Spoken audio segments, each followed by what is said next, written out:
नमस्कार दोस्तों, कैसे हैं आप लोग। आई होप आप लोग बढ़िया होंगे। तो आज हम लोग लेकर आए हैं आपके लिए एक नया टॉपिक और बहुत ही शानदार टॉपिक, बहुत ही इंपॉर्टेंट है बोर्ड के व्यू से। आज हमारा टॉपिक है राउल्ट का नियम, जो पहले ही चैप्टर में आता है। ये बहुत इंपॉर्टेंट है दोस्तों, इसको पढ़ने में आप थोड़ी भी गलतियाँ मत करिएगा, क्योंकि ये अधिकतर बोर्ड में पूछे जा चुके हैं। और ये अच्छा टॉपिक है, इंटरेस्टिंग टॉपिक है, मतलब आप इनको पढ़ने में आपको मज़ा आएगा, ऐसा बोलना चाहता हूँ मैं। ठीक है ना, चलिए ठीक है। तो ये रहा अपना टॉपिक। आप लोग तो जानते हैं, अगर नए हैं तो लाइक करना, सब्सक्राइब करना, क्या ही बोलूँ मैं।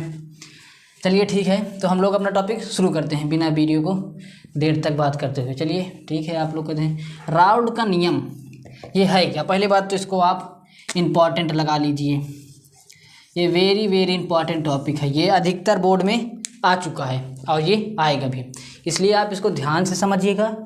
पूरा अपना मन 2 मिनट के लिए, 10 मिनट के लिए इसमें झोंक दीजिए। अगर आप एक बार इसको समझ गए तो आपको याद करने की ज़रूरत नहीं है, क्योंकि आपको याद करने की ज़रूरत ही नहीं होगी। ठीक है ना, तो चलिए ठीक है। अब देखिए, राउल्ट के नियम के अनुसार मैं लिख देता हूँ, उसके बाद समझाता हूँ। आप पहले पढ़ लीजिए क्या लिखा है। किन्हीं वाष्पशील पदार्थ से बना विलयन का कुल वाष्प दाब उसमें उपस्थित आंशिक वाष्प दाब A और B के योग के बराबर होता है। अब ये आंशिक वाष्प दाब क्या है और कुल वाष्प दाब क्या है, अभी तो कुल नहीं समझ में आया।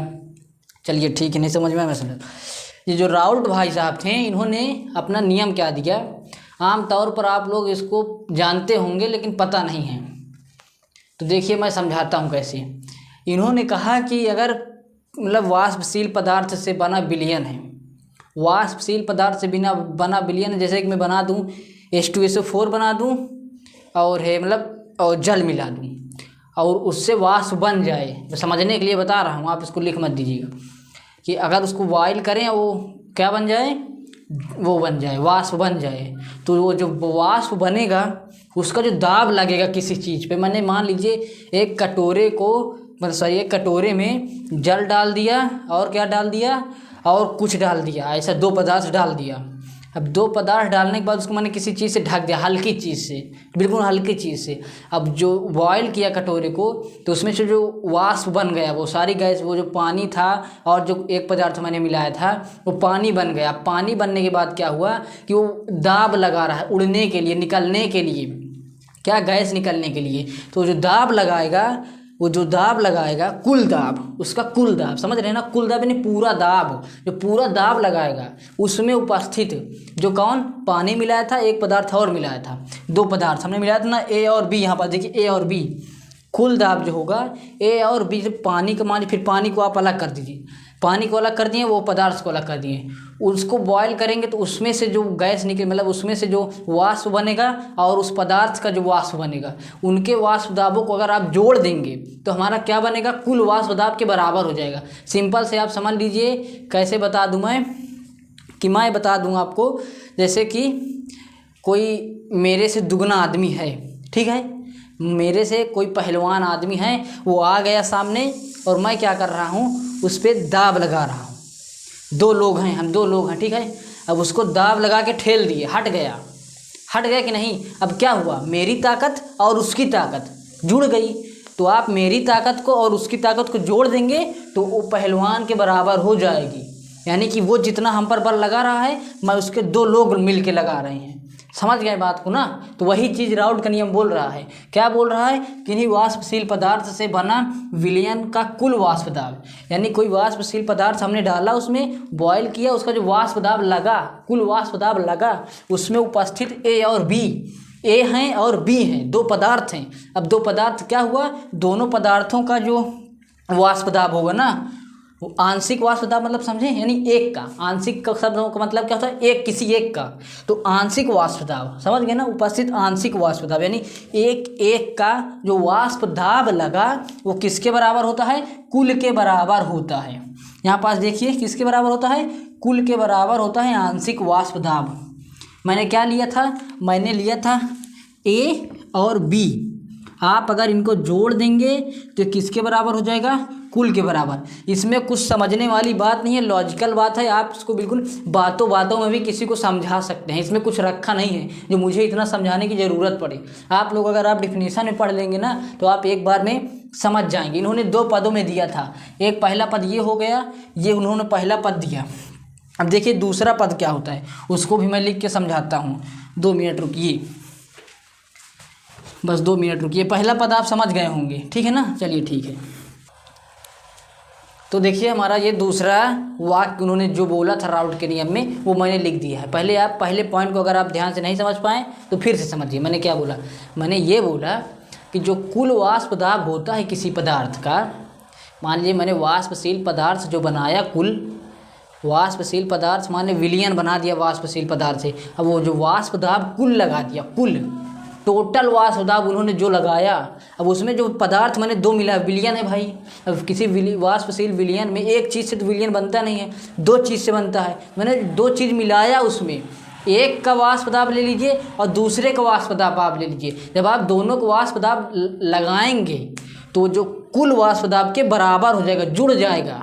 दोनों का वाष्प दाब प्लस टोटल वाष्प दाब था, कितना टोटल, उसके बराबर होता है। यार इसमें समझने की बात ही नहीं है, आपको बस लॉजिक से टॉपिक, आपको एक लॉजिक समझ लेना है बस भाई। और दूसरा नियम भी इसी प्रकार है, बस आप थोड़ा इसको ध्यान से समझिएगा। मतलब दूसरा नियम नहीं, इन्होंने 2 वाक्य दिए। ये हेनरी के नियम मैंने जो पढ़ाया आपको वीडियो में, बस उसी पर आधारित इन्होंने दूसरा वाक्य बोला था। पहला वाक्य तो राउट नियम अपने अनुसार बोले थे, लेकिन दूसरा जो है हेनरी के नियम के हिसाब से इन्होंने बोला। क्या बोला उसको समझिए। इन्होंने क्या बोला हेनरी के नियम के अनुसार से कि राउट के नियम के अनुसार आंशिक वाष्प दाब यानी जो PA या PB था, 2 था, आंशिक मतलब एक, या यहाँ पर देखिए मैं दोनों नहीं लगाया, या लग प्लस नहीं लगाया, या लग PA या PB, या PA या PB उनके मोल प्रभाज्य का सीधा समानुपाती होता है। और मैंने 2 पदार्थ से जो वाष्पशील पदार्थ बनाया था, वाष्पशील पदार्थ मैंने जैसे मैंने जल का लिया था और एक अन्य पदार्थ से लिया था, तो जल का जो वाष्प दाब था, जल का जो वाष्प दाब था, उस जल का क्या मोल प्रभाज्य आप निकाल लीजिए।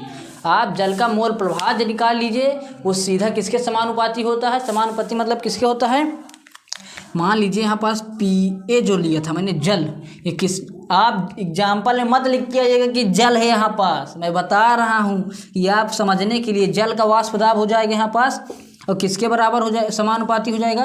ये समानुपाती की चिन्ह यार थोड़ा टेढ़ा है लेकिन सही है। वाष्प दाब, एक का वाष्प दाब किसके बराबर हो जाएगा, उसमें उपस्थित मोल प्रभाज्य के, PA, इसको भी XA, आप इसको भी XA से दर्शाइएगा कि समझ में आए कि हाँ ये A का A का मोल प्रभाज्य है या B का, ठीक है ना। या यहाँ पास फिर या लगा रहा हूँ मैं क्योंकि मुझे दोनों का लेना है। PB ये समानुपाती किसके हो जाएगा, XB के। आपको कम समझ में आया होगा, चलिए ठीक है, कम समझ में आया फिर से बताइए।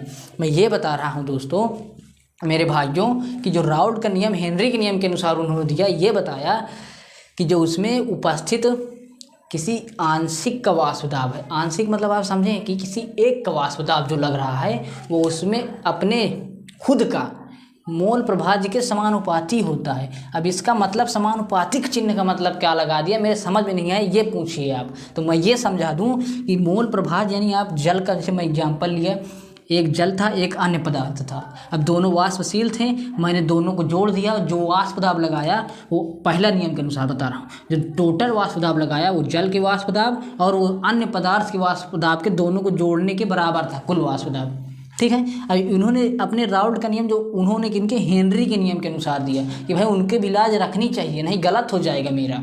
सोच समझ के वैज्ञानिक अपना क्या देते हैं, नियम देते हैं। तो उन्होंने दूसरा नियम क्या निकाला, मतलब दूसरा अपना वाक्य क्या दिया कि जो आंशिक वाष्प दाब होता है वो अपने मोल प्रभाज्य का समानुपाती होता है। इसका मतलब क्या हुआ, इसका मतलब ये हुआ जो जल था, मैंने जो जल का वाष्प दाब लिया था, अगर आप जल का वाष्प दाब बढ़ाएंगे तो उसका मोल प्रभाज्य भी बढ़ेगा। सिंपल सी बात, अगर आप जल को बढ़ा देंगे उसका दाब, मान लीजिए जल 1 लीटर था मैंने 2 लीटर कर दिया, उसका वाष्प दाब भी 1 से 2 गुना हो जाएगा, ठीक है, 1 से कितना हो गया, 2 गुना हो गया, तो उसका मोल में भी तो परिवर्तन आया। जल 1 लीटर से 2 लीटर हो गया, तो अब 1 लीटर का मोल और 2 लीटर के मोल में काफ़ी अंतर है ना।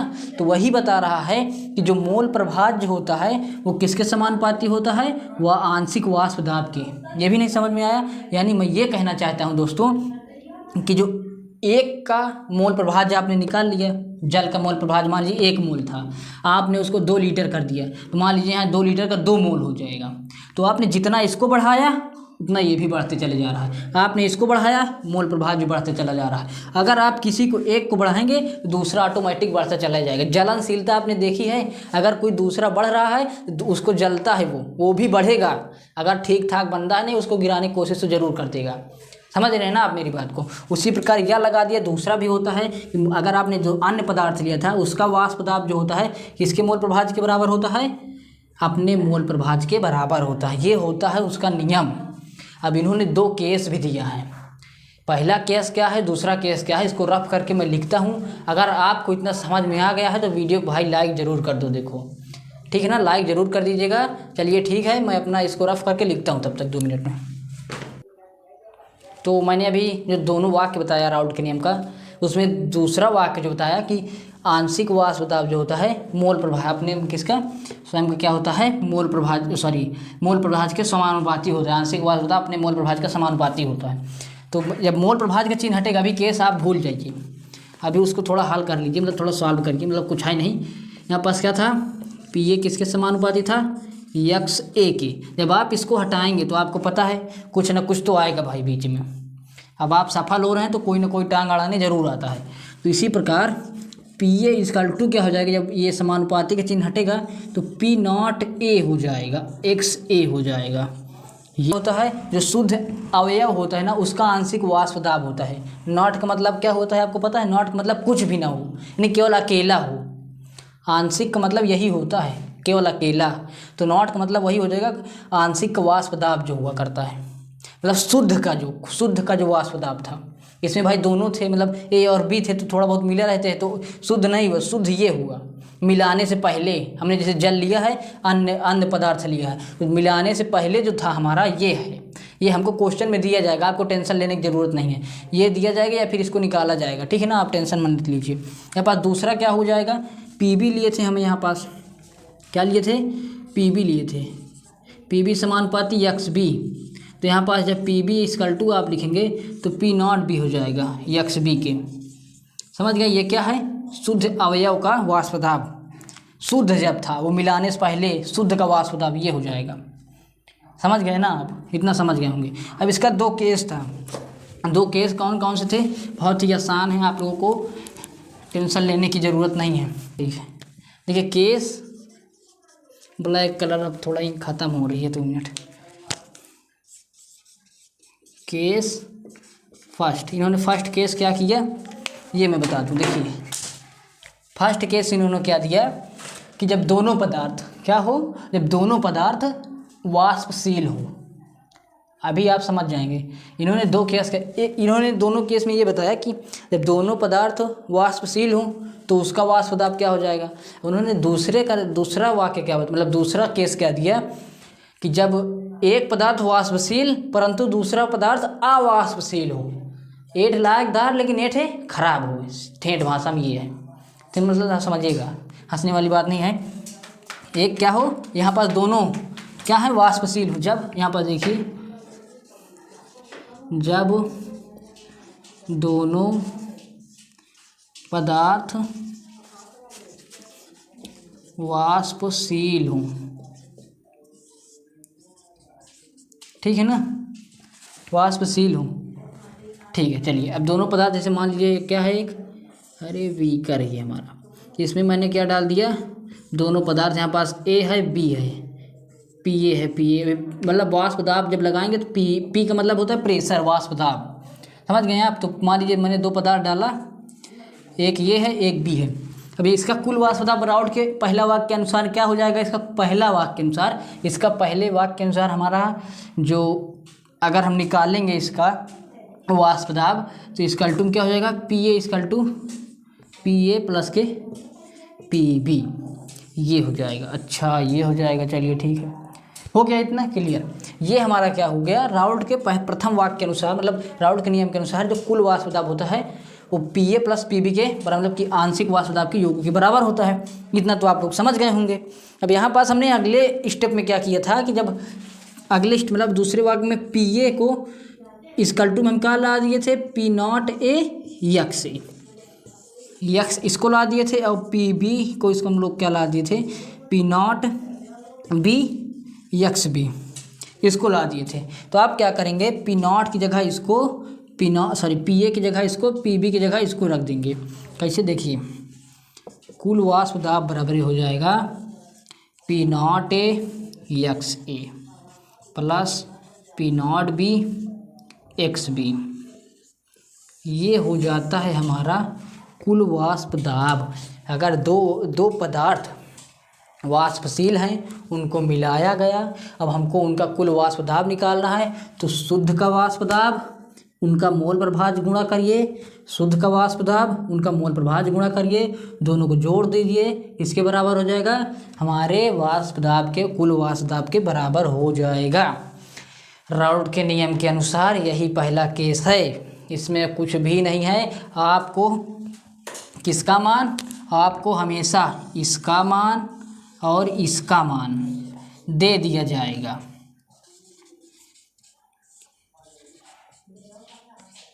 इसका मान और इसका मान दे दिया जाएगा बोर्ड में।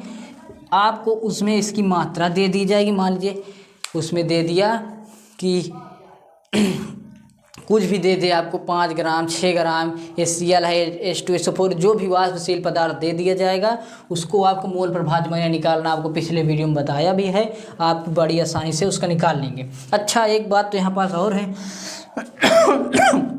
मोल प्रभाज का एक ट्रिक और होता है। ट्रिक क्या, वो बुक में दिया है, मैं ट्रिक कोई बना के नहीं लाया भाई, मैं बड़ा कोई प्रोफेसर नहीं हूँ। यहाँ पास क्या है कि XA प्लस के XB मोल प्रभाज जब आप पढ़ेंगे 1 होता है, प्लस ही होगा, आप प्लस करेंगे तो 1 के बराबर हो जाता है। अब आपको मान लीजिए इसका मोल प्रभाज जान चुके हैं, आपको तुरंत इसका निकालना है, तो आप क्या करेंगे, आप तुरंत माइनस कर देंगे, XB इसका टू क्या करेंगे 1 माइनस के XA, हो गया, तुरंत निकल आया। आपको इसका क्या निकल आया, मोल प्रभाज निकल आया। तो आपको उसमें ज़्यादा टेंशन लेने की जरूरत नहीं है। आप XA प्लस के XB इक्वल टू 1 हुआ करता है, ये बुक में भी दिया होता है, आप नहीं जानते तो समझ लीजिए। और जब आप किसी एक का निकाल लेते हैं तो दूसरे को निकालने के लिए कोई झंझट नहीं करना, तुरंत आप 1 में से माइनस कर दीजिए, दूसरा निकल के आ जाएगा। ये हमारा पहला केस था। अब हम लोग दूसरा केस, पहला केस आपको समझ में आ गया होगा कि टोटल भाई जब दोनों वाष्प मतलब कि जब दोनों पदार्थ वाष्पशील होते हैं तो PA प्लस PB होता है, आप लोग जानते थे। हमने दूसरे वाक्य के अनुसार हमने क्या PA का मान रख दिया, PB का मान रख दिया। PA equal to P0A XA होता है, PB equal to P0B XB होता है। बस इसका मान इसे यहाँ पर रख दिया आप, यहाँ पास इसका मान दिया होता है, और यहाँ पास XA plus XB equal to 1 होता है। किसी एक का निकालना तो 1 में से माइनस कर देंगे, बात खत्म। अब हम लोग करते हैं दूसरा केस। दूसरा तो ये हमारा केस 2 आ गया। पहला केस आप समझ गए हैं, टोटल कैसे वाष्प दाब निकाला, चलिए ठीक है। अब इसको भी थोड़ा सफा कर ले बहुत आसान तरीके से। क्या होता है कि जो हमारा केस 2 है, उन्होंने क्या किया कि एक वाष्पशील बना देते हैं, मतलब कि यहाँ पास हेनरी के नियम के अनुसार उन्होंने बना दिया। हेनरी के नियम में क्या होता है कि मोल प्रभाज के बराबर होता है, इसमें हेनरी के नियम नहीं लगेगा, सॉरी मैं गलत बोल दिया। कि उन्होंने हेनरी के नियम से जो हमने मतलब कि मोल प्रभाज के वो क्या समानुपाती था हमारा PA इक्वल टू PA मोल प्रभाज कि क्या था, समानुपाती था। तो वहाँ पास इसका सूत्र लगा के हम लोग क्या निकालेंगे, अवाष्पशील पदार्थ की मात्रा निकाल सकते हैं, ठीक है ना। तो हमने क्या बताया यहाँ पास, एक पदार्थ वाष्पशील तथा दूसरा पदार्थ अवाष्पशील हो। इसको ध्यान से पढ़िएगा, ये न्यूमेरिकल में बहुत डिस्टर्ब करता है। मैंने भी काफ़ी लगाया न्यूमेरिकल, लेकिन उसमें फंस जाता था, ठीक है ना। मतलब कि अवाष्पशील पदार्थ को मैं वाष्प जल्दी जल्दी पढ़ता था, वाष्पशील समझ लेता था, और वहीं सीधा एंड किसका क्वेश्चन का मेरा तो होता ही है। तो यहाँ पास देखिए, जब मान लीजिए कोई पदार्थ है, ये बीकर है, इसमें मैंने एक डाल दिया वाष्पशील A, B जो है अवाष्पशील है, ठीक है। क्या है, B अवाष्पशील है। अब हमारा B जो अवाष्पशील है उसका क्या करेंगे, देखिए यहाँ पास आप लोग जानते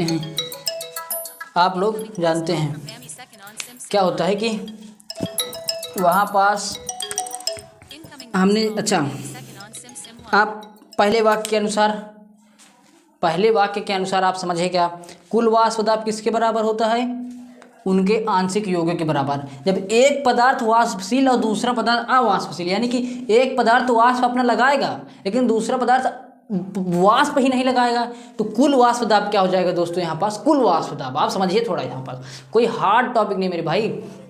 यहाँ पास एक पदार्थ, एक बंदे ने दम लगाया, अपने जितनी वाष्प क्षमता थी उसने लगा दिया, अब दूसरे के पास क्षमता ही नहीं, वो लगाया ही नहीं, तो यहाँ पास कुल वाष्प दाब क्या हो जाएगा? आप ही समझिए, कुल वाष्प दाब क्या हो जाएगा?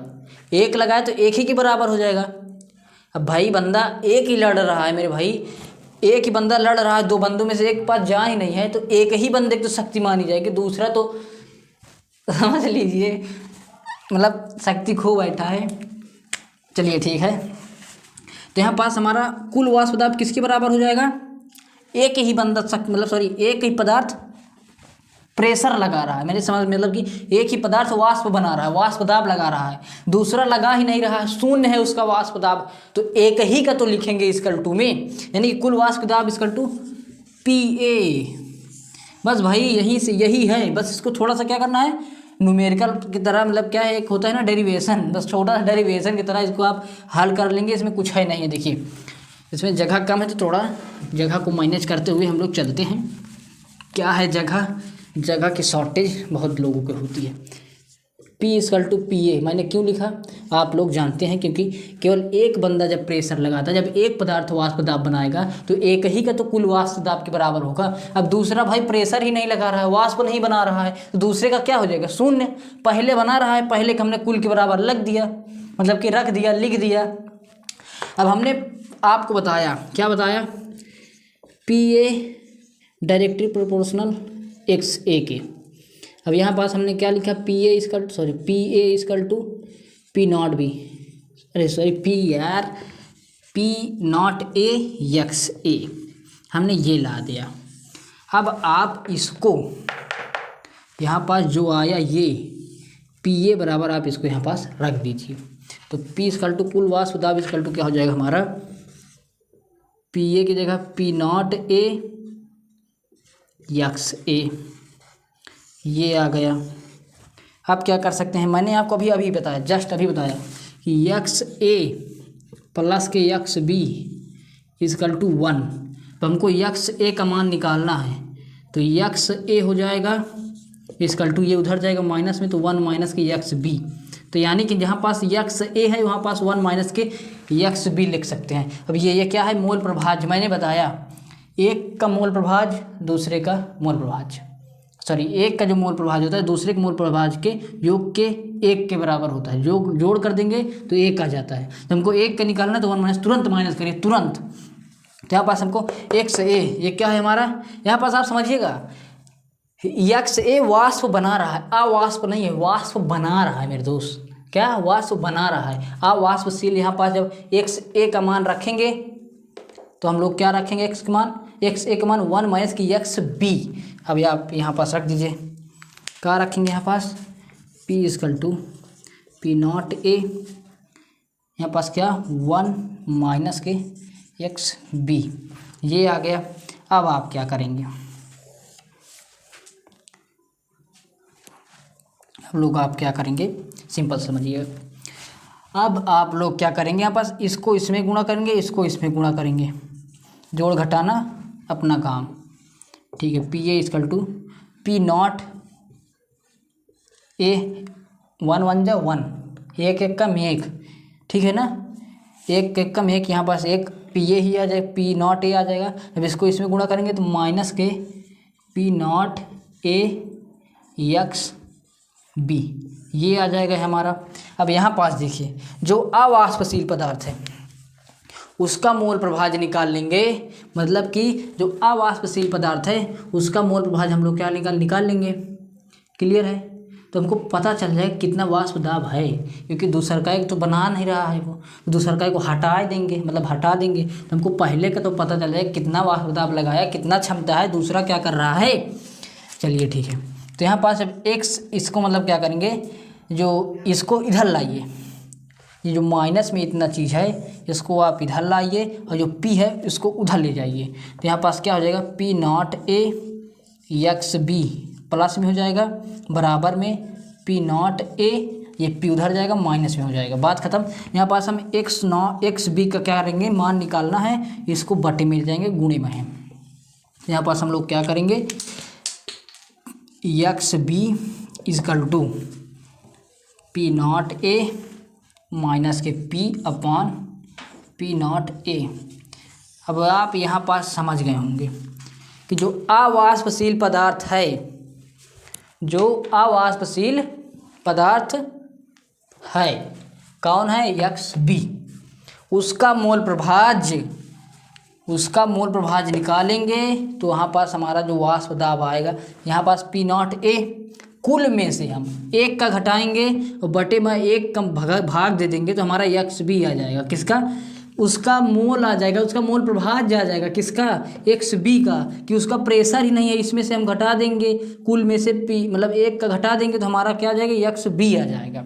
यही हमारा राउल्ट का सेकंड केस है।